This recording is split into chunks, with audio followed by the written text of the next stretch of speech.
Venezuela is gripped by crisis.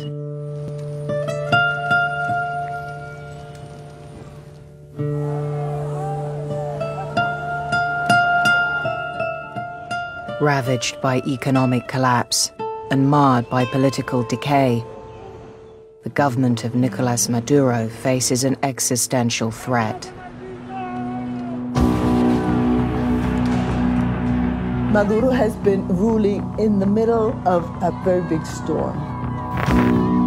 Latin America's once model democracy struggles to maintain order and feed a divided people.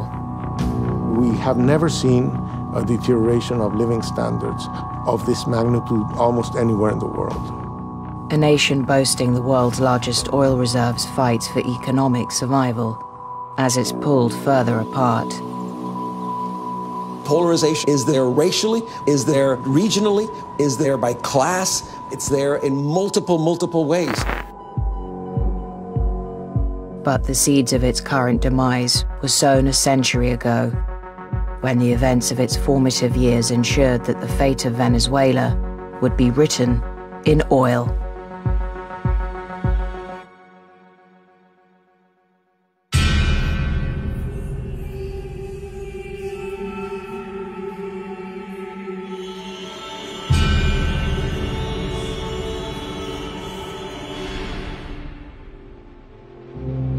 This country that was once the wealthiest in the region, what went wrong? How did we get to this point in Venezuela? The country starts a modernization process that is shaped by oil. This petrostate becomes more and more powerful, and they shape that country through the state. Chavez and then Maduro's regime tried to create a socialist revolution. And that led these people to destroy the whole business apparatus of the country. That unemployment did go down, equality increased, per capita GDP increased. Of course, you could say that's because of the oil wealth. At the same time, that oil wealth could have been distributed completely differently, and I would say was distributed much more equitably.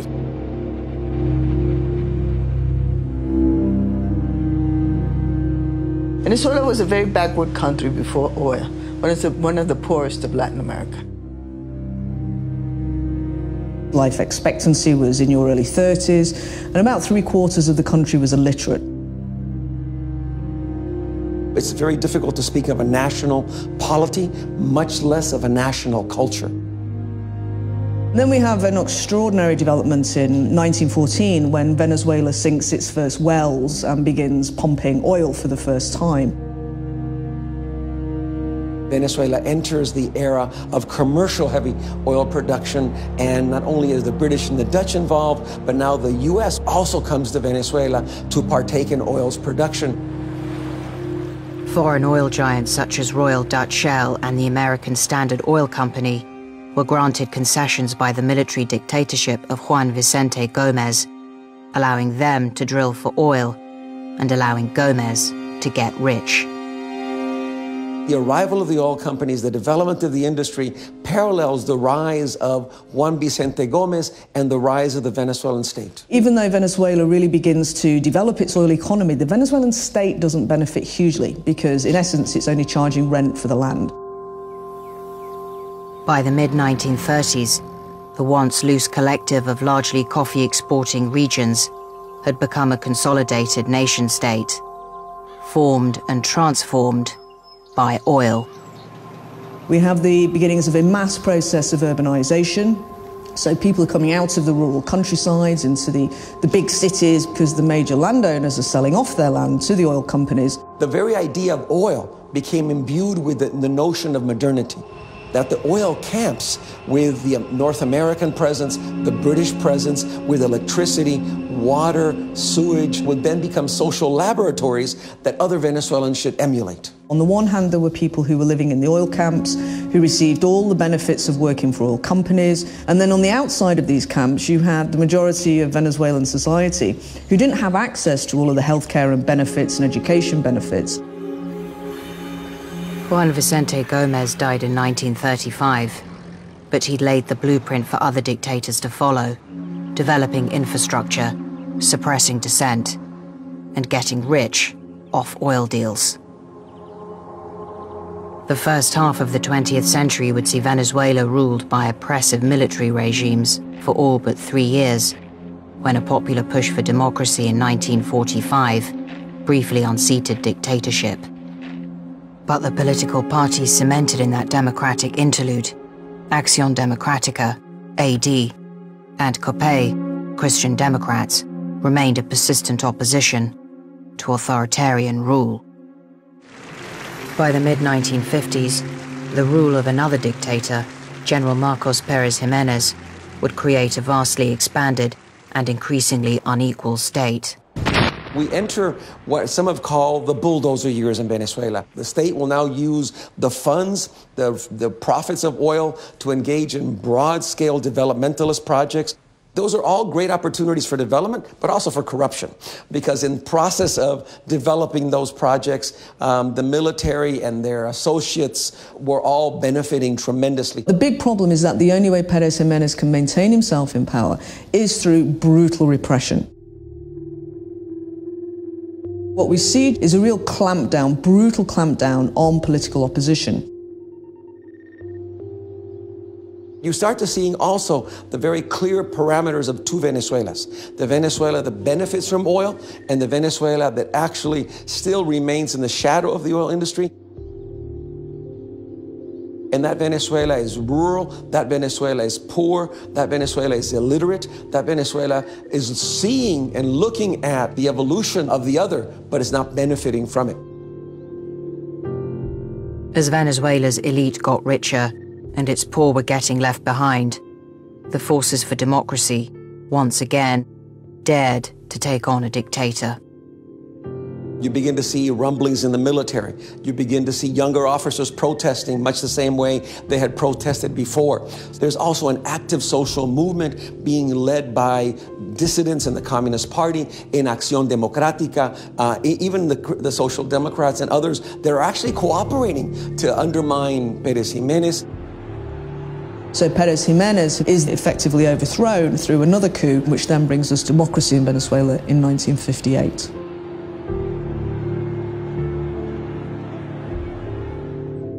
Democracy had fallen to dictatorship a decade earlier.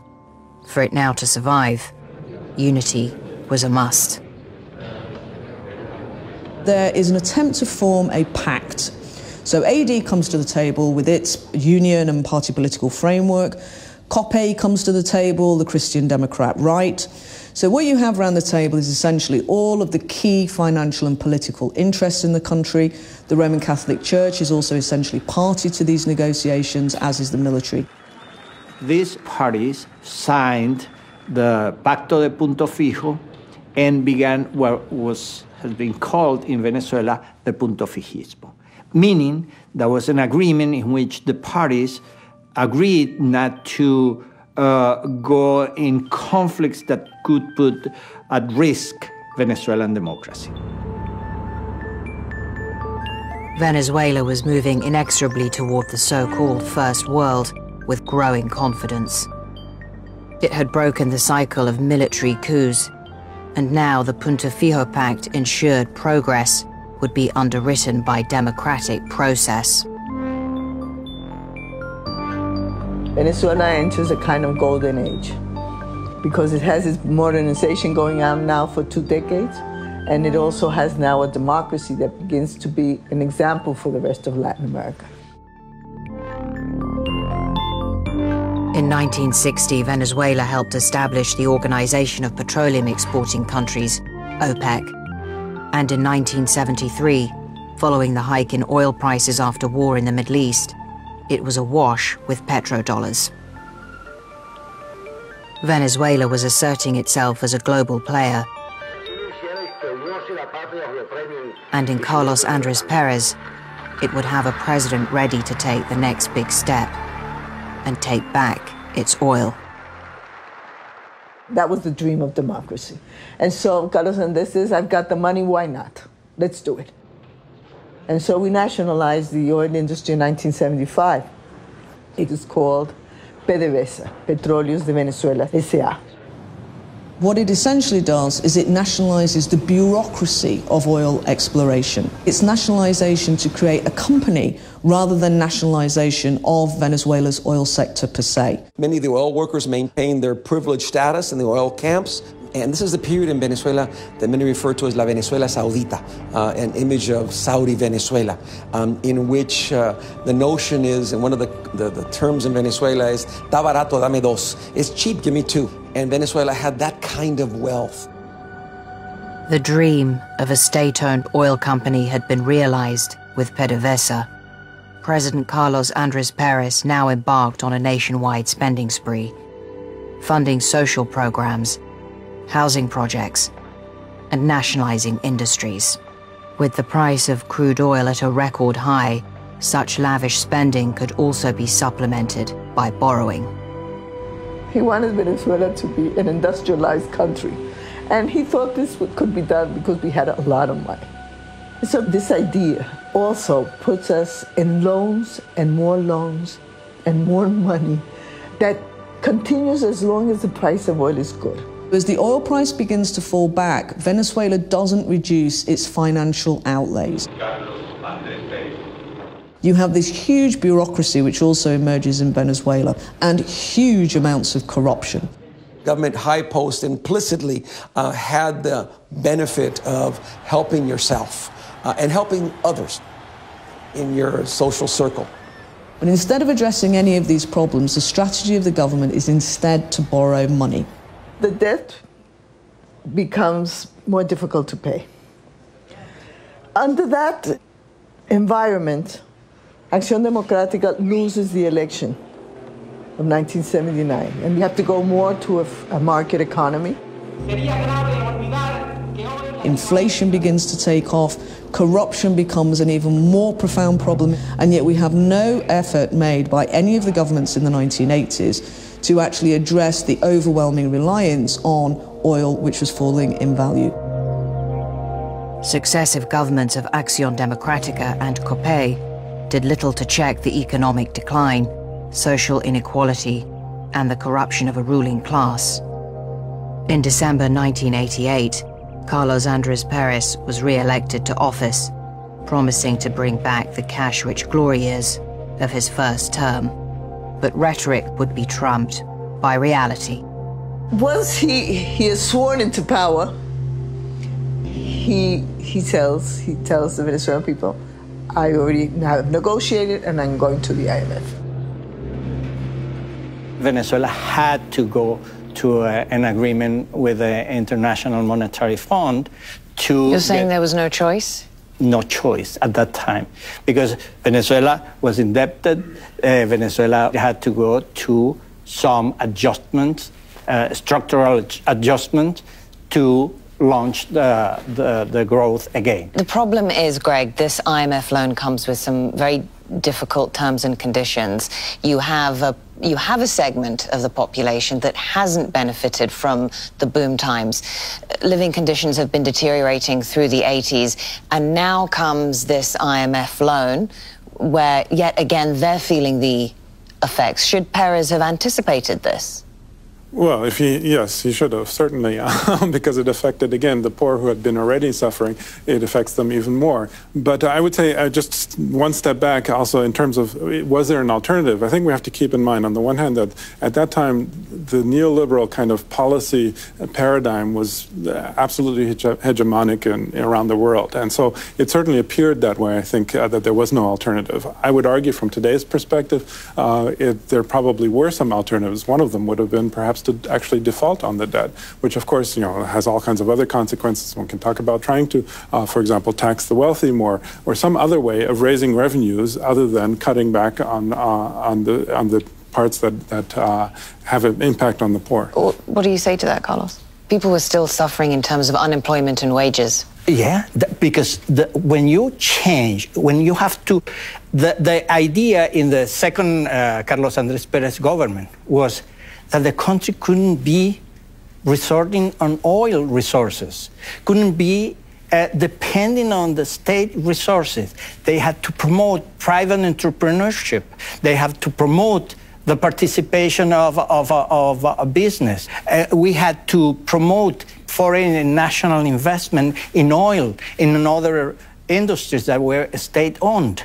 How could change always implies pain?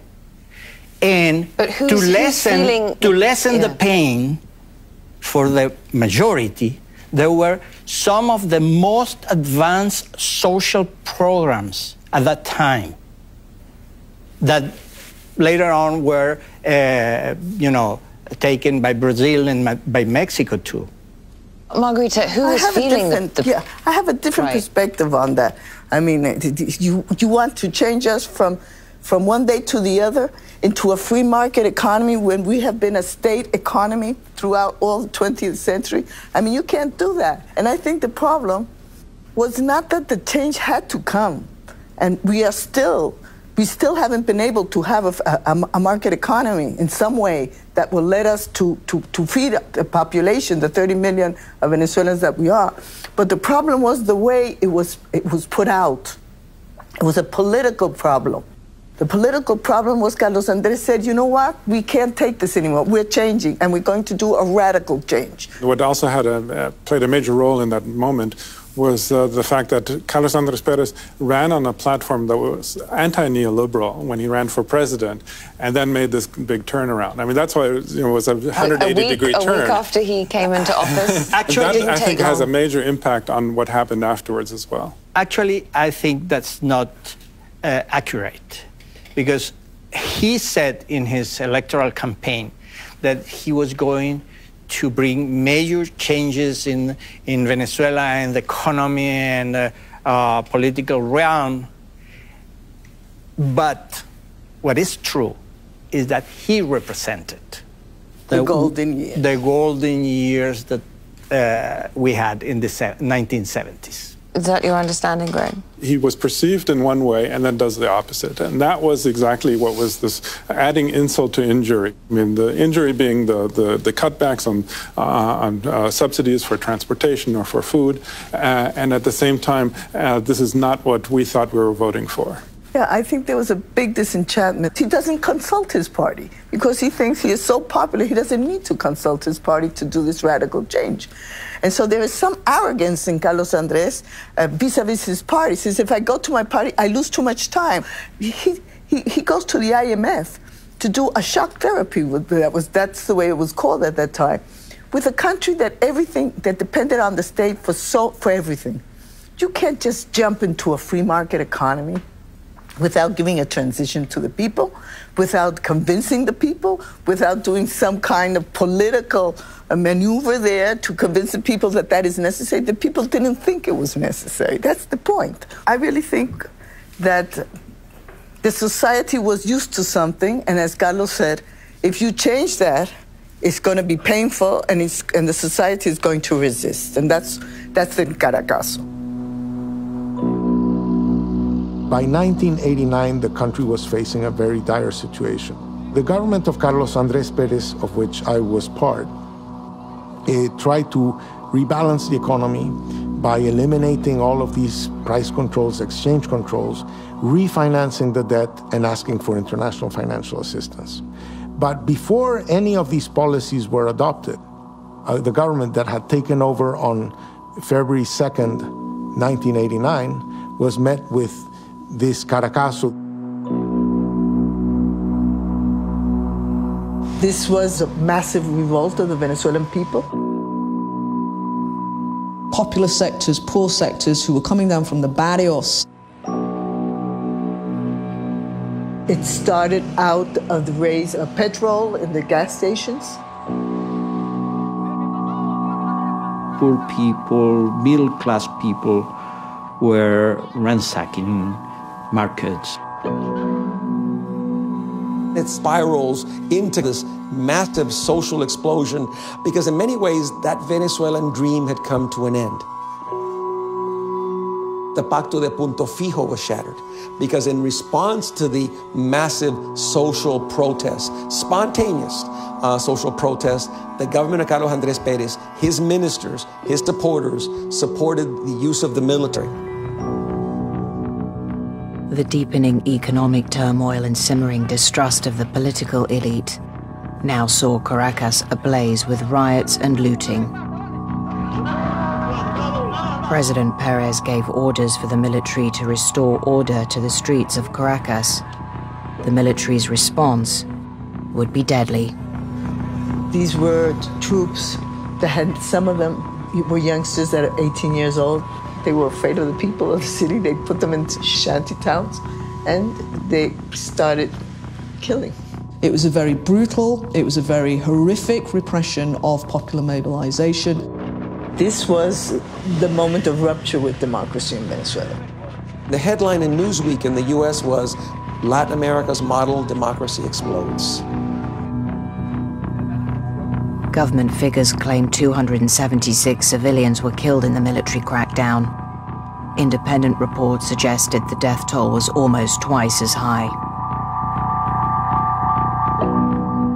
A red line had been crossed, and a new figure was about to emerge that would challenge a failing government and change the course of Venezuelan history.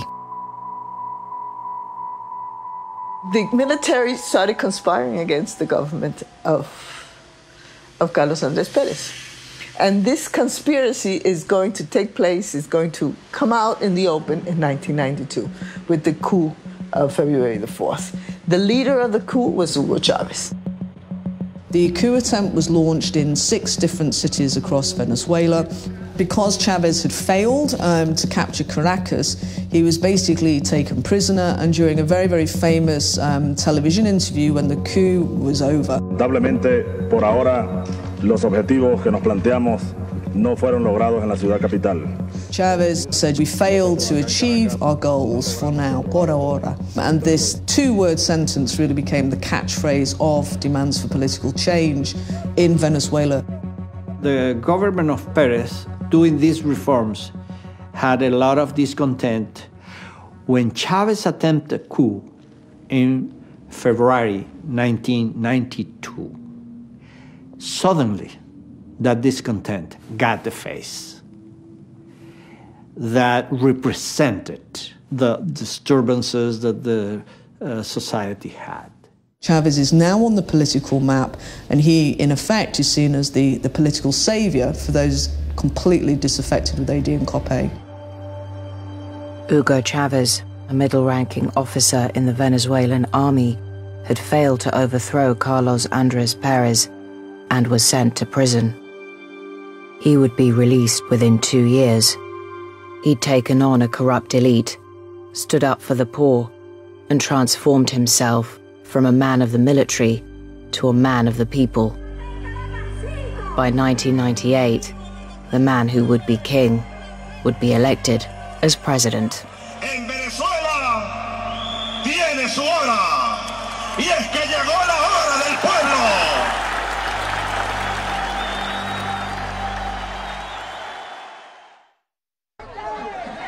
In December 1998, Hugo Chavez, a former army lieutenant colonel, was elected as president of Venezuela.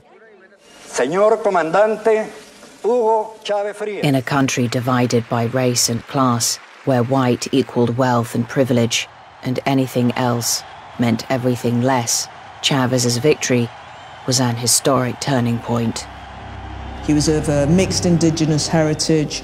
He was really nothing like anything that we had ever seen before in terms of Venezuelan presidential elections or politics, which had always been very much dominated by a white elite class of politician. Chavez was elected on a very simple platform saying that essentially the problem is corruption and we have to get rid of this political class.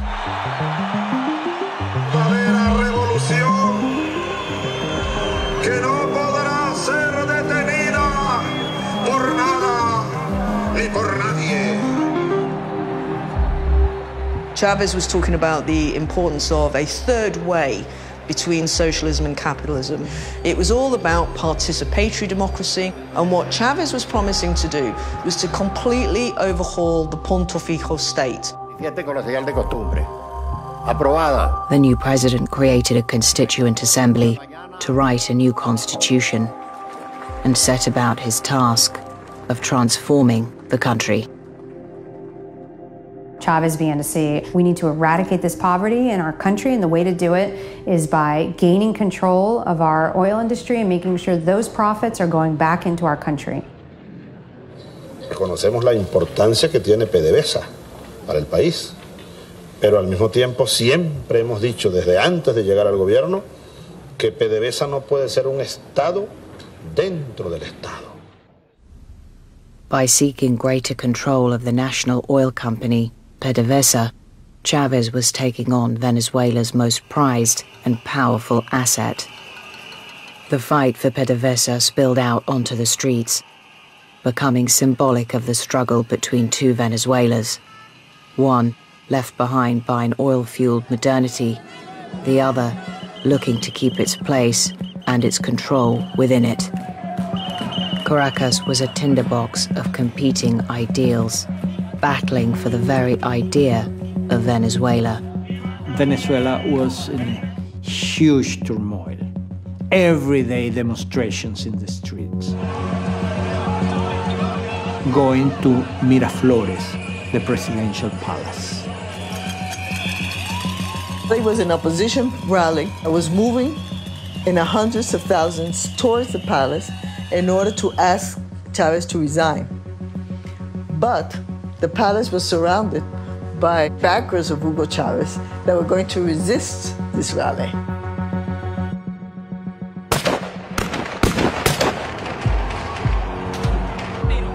People that were on buildings shooting. We don't know who they were. Several civilians fell dead of both sides. Chavez called the army to send the tanks into the street to stop the people. And the army said, sorry, this is a political problem. We are not sending the tanks to the street to stop the people. That was the coup. That was really when the moment the coup happened was when his minister said, I can't go out.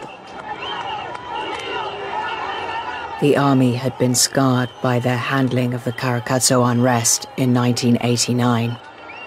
But its high rank had been conspiring with elements of the elite establishment deposed by Chavez, and together they plotted his downfall.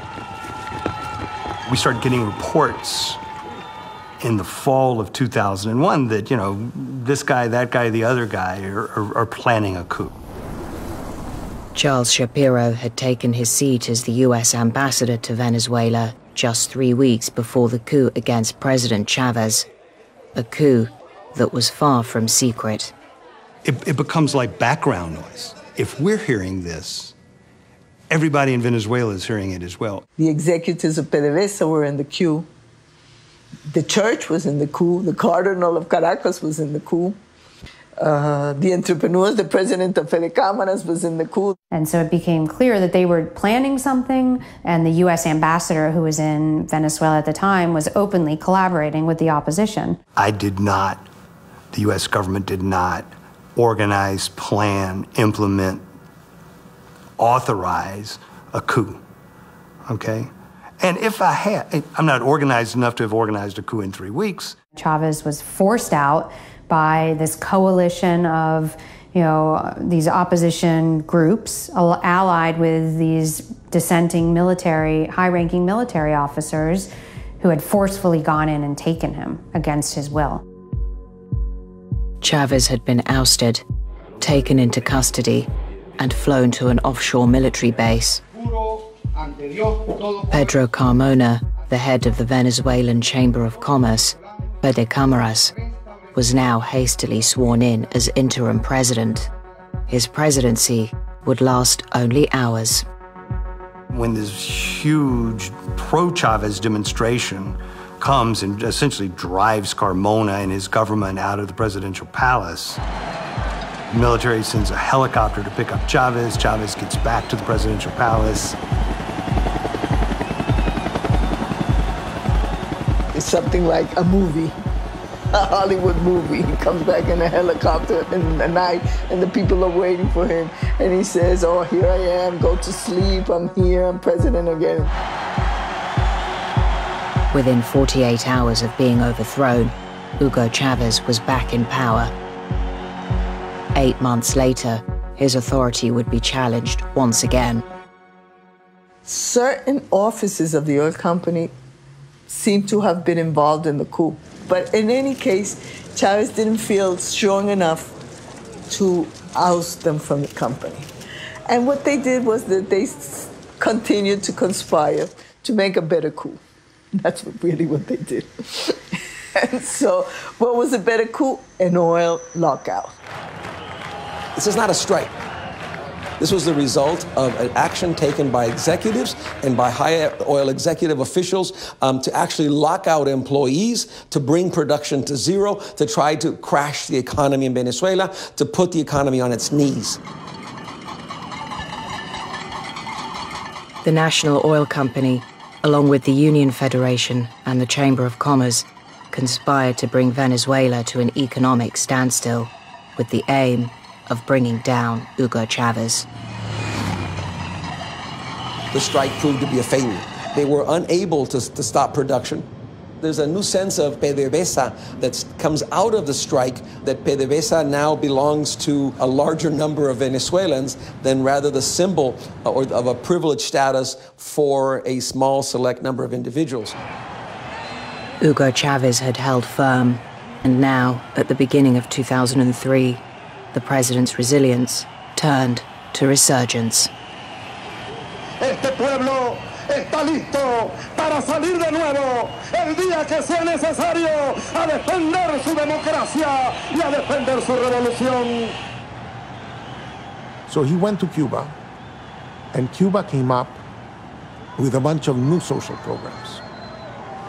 And he started to implement these new social programs, massive new social programs for healthcare, for access to food, and for scholarships. We have a whole raft of these so-called misiones, the social programs, which give people citizenship rights, identity cards, access to job training, access to breakfast clubs, university systems.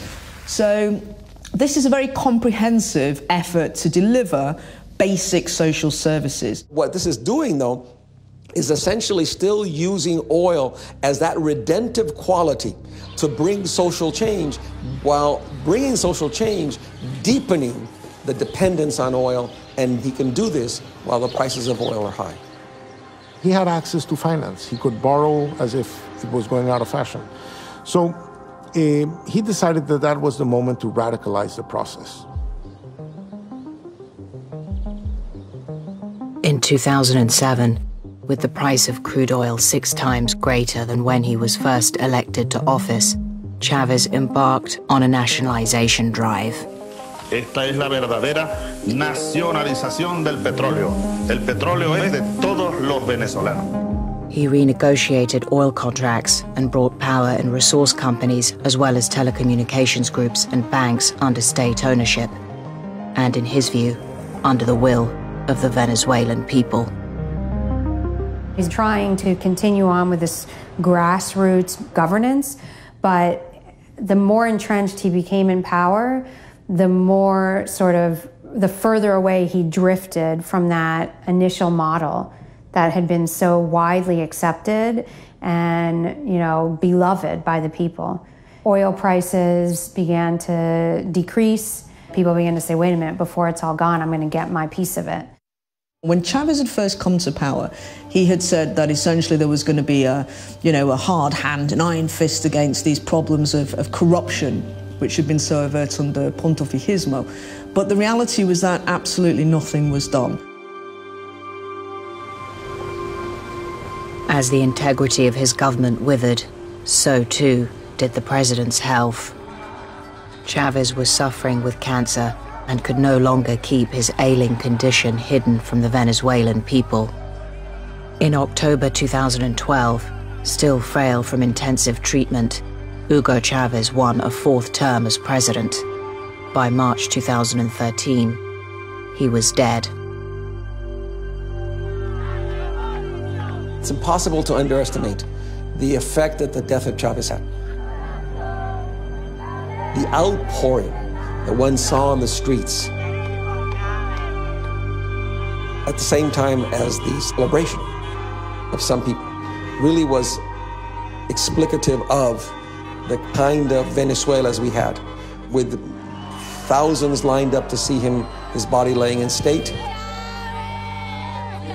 others in Miami and others in Caracas celebrating. You die and the charisma dies with you. He was ruling through his charisma and through his money. And those two things disappeared in 2013. They didn't set any money aside in a sovereign wealth fund and a rainy day fund, so they've got money in case things go down. Everybody in the oil industry knows oil prices are cyclical. They used the period of the oil boom from 2004 to 2014 to sextuple the public debt. The biggest sucker in Venezuelan history is the guy who's going to follow Chavez as president. And that's exactly what happened.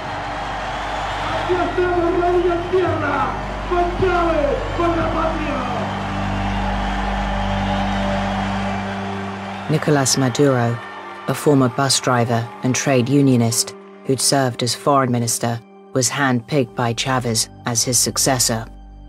Chávez, te lo juro, hemos cumplido el juramento. Independencia y patria socialista. Maduro was no Chavez. His narrow election victory in April 2013 and the deepening economic crisis would herald protests from a restive population and a renewed challenge from an emboldened opposition. When the oil price started dropping, the government had a severe debt and did not have enough dollars to buy the food imports and the medicine imports. A whole wave of protests arose in this context. What we have during the first couple of years of the Maduro presidency is the opposition use of protest and street mobilization as a way of discrediting and delegitimizing the government becomes the key opposition tool. The protests are sidetracked by these more violent sectors who are looking for an incident. Protests against crime, against food shortages, and against economic hardship were all ultimately protests against the Maduro government.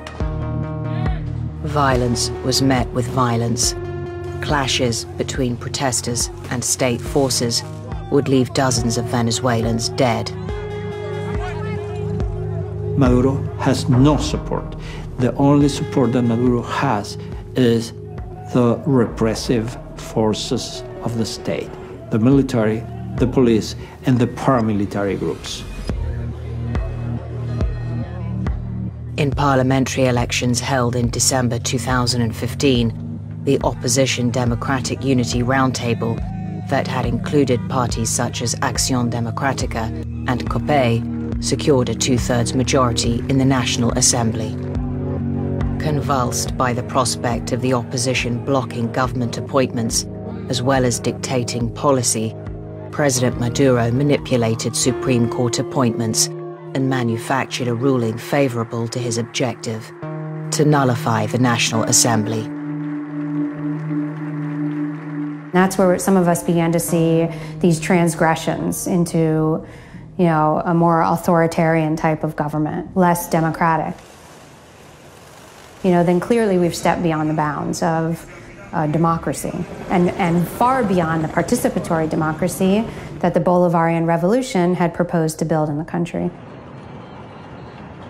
In May 2017, amidst continuing protests against his government, Maduro announced plans to hold elections for a new legislative body.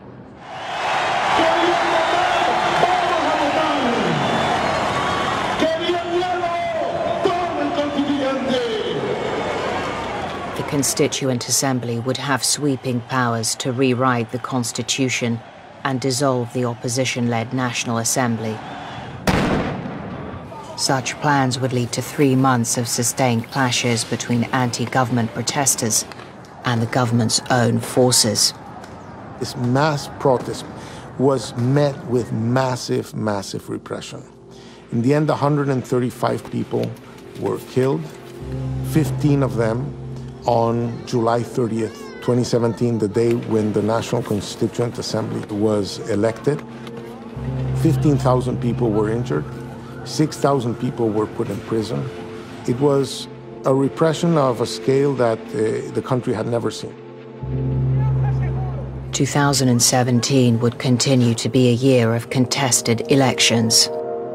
The Constituent Assembly would be boycotted by the opposition, leaving Maduro loyalists with total control. The ruling Socialist Party would also win 18 of the 23 governorships in the gubernatorial elections in October. Contested counts and procedural irregularities dogged the elections that were claimed as proof of Chavismo's enduring appeal by Maduro and gave cause for the opposition to call for more protests and more unrest. In 2018, the year of another pivotal presidential election that will divide a fractured nation once more, the battle for Venezuela goes on. People need to be expressed politically, all the dissatisfaction and the rejection that they are feeling and the desire that they have for a political change, and I would say they want the democracy back.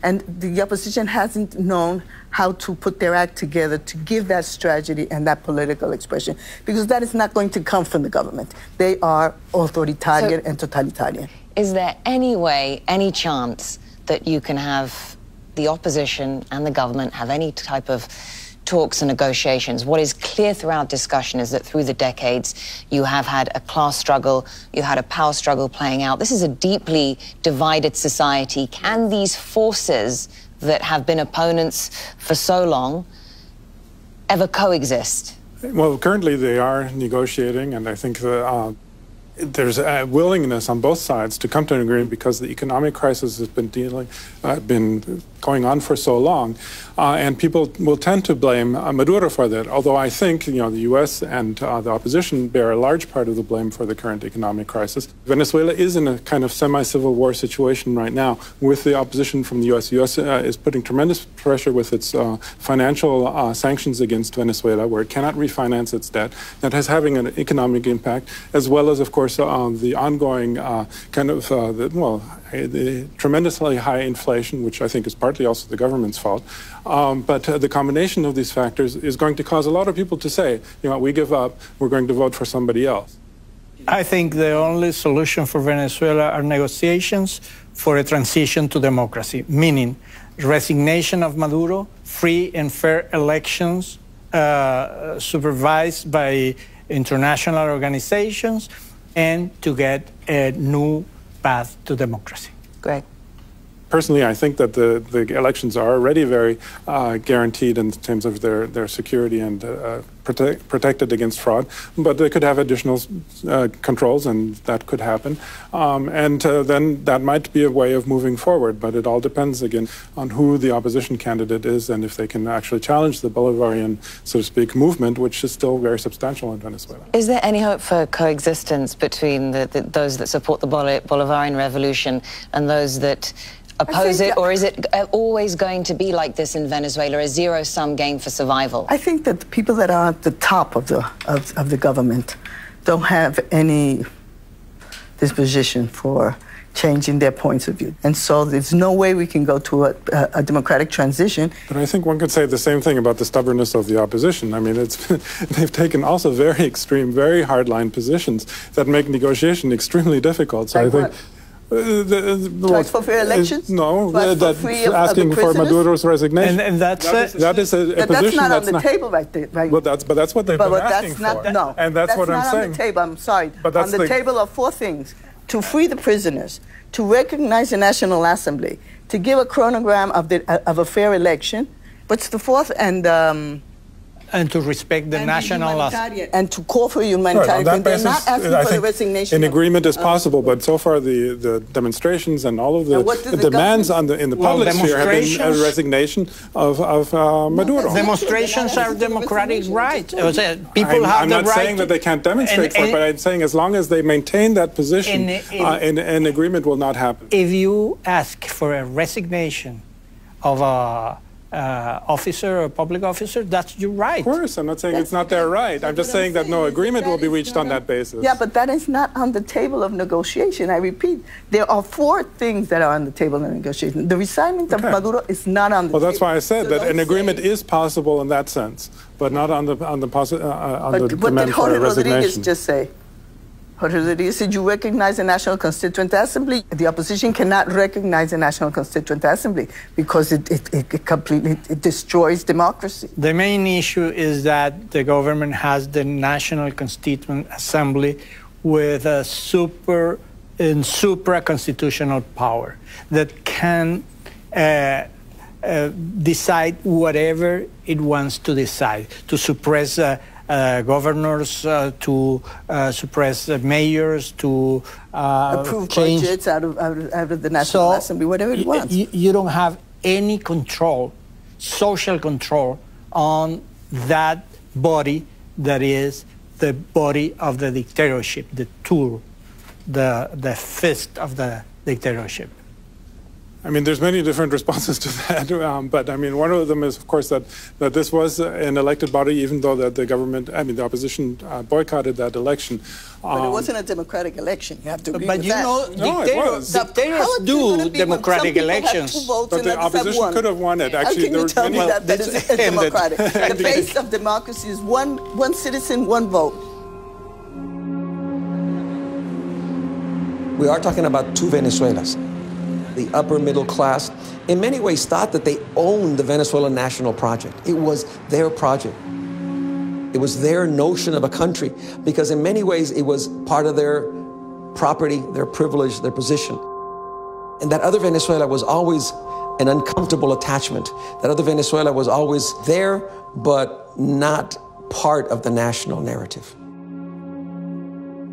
That Venezuela that was historically erased out of the dominant narrative in the oil years, that Venezuela that exists in the ranchos that surround Caracas and almost every other major city in Venezuela, that Venezuela which includes a very diverse segment of the population and who saw their lives improved under Chavez.